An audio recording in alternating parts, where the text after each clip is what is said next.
Pues en el tema de la transhumancia, a mucha gente ve un rebaño de huellas y van los machos cabríos, los machos que se le decían crabons, que están capados, que los llevan de guía, y les meten unas esquellas que se llaman cuartizos, porque antes no podía pasar ningún rebaño de incógnita por ningún sitio.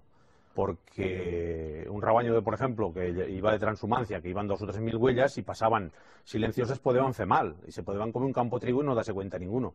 Sin embargo, va completamente obligatorio llevar las esquellas, esos cuartizos, para que la gente te sentise. Y en algunos pueblos había que avisar el día de antes, como que al día siguiente ibas a pasar, para que saliesen leche natural los praus y por ahí.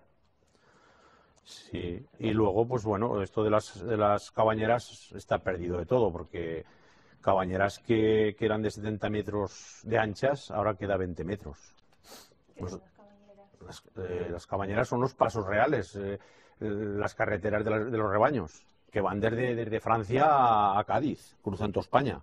Hay de primera, de segunda, como las carreteras, está la autovía y luego carreteras que, pues las cabaneras es lo mismo. Esto de 5 cabaneras en castellano es cañada, pero las acaban de desaparecer.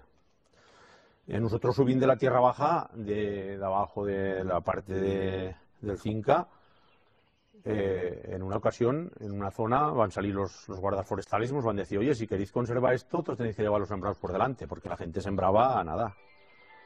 Quedaba... Sí, nosotros vamos a coger el ganado y los 70 metros por delante.